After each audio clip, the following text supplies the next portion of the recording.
Hey everybody, it's Mike from Hansen Fitness for Golf, and I have a video today. We're going to talk about power.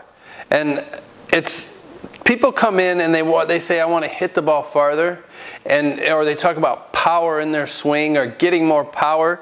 And the thing with power and golf is you don't necessarily combine the two a lot. I would say maybe 1 to 2% of the clients in here that are looking for more distance are actually working on power exercises.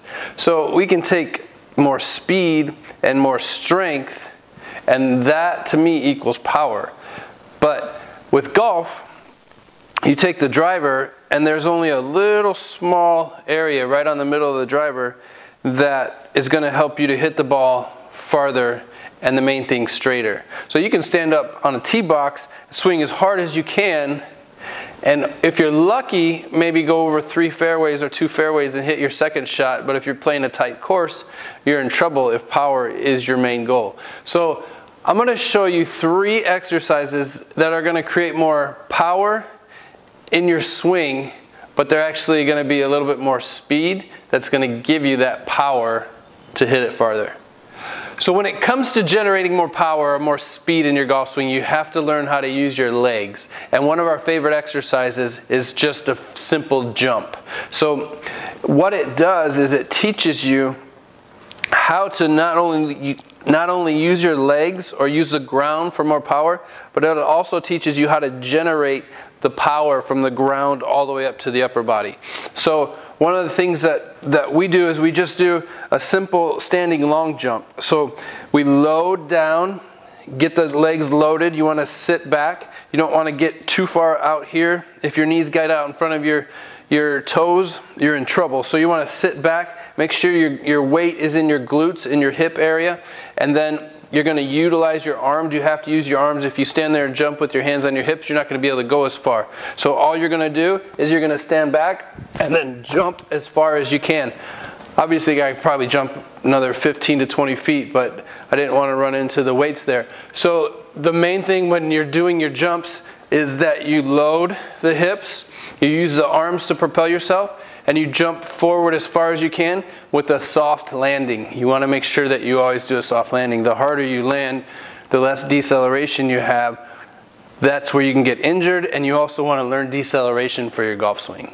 So we've used the lower body. We're getting some power exercise for the lower body. Any type of jumps. You can jump up, you can jump forward, you can jump sideways, you can rotate and jump. Those are all great to get more lower body power. Now we're going to move up to the midsection. So you're learning how to use the core for more power. Now, you should understand that you should already have a good recognition of how to use the core. You should have done a ton of other exercises, of core exercises, but now we're going to try and add a little more speed for the power.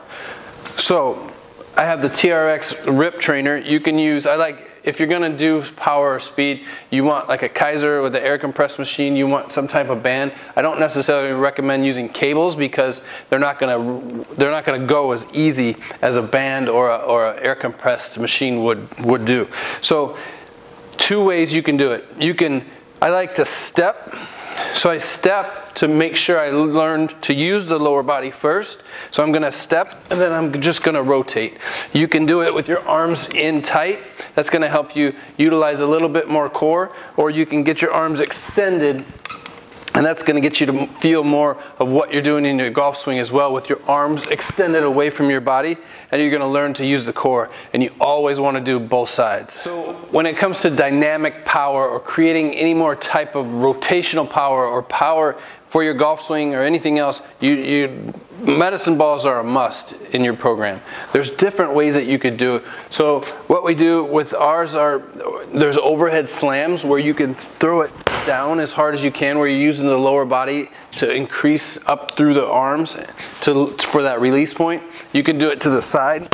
You can slam it down to the side where you're using more lats and arms and rotation in that. You can do it where you're throwing against a wall or to a partner, where you want to throw it as hard as you can and as fast as you can.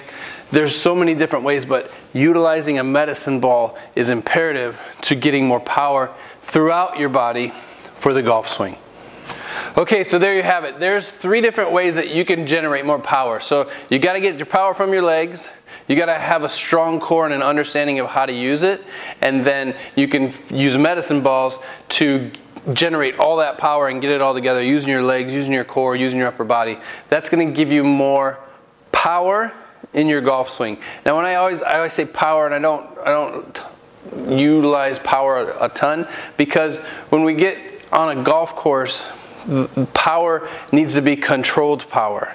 So I would much rather see somebody swing under control and not hit it as far than to swing out of control and utilize all that big power that you've worked on in the gym. So remember, you can go hard and go crazy and generate that power, but you have to bring it under control and have more controlled power. And that comes from back to the more workouts that I put up is more stability, more mobility, more controlled movements, and that's the most important. So definitely work on power in the gym, but make sure you have power under control when you get out on the golf course.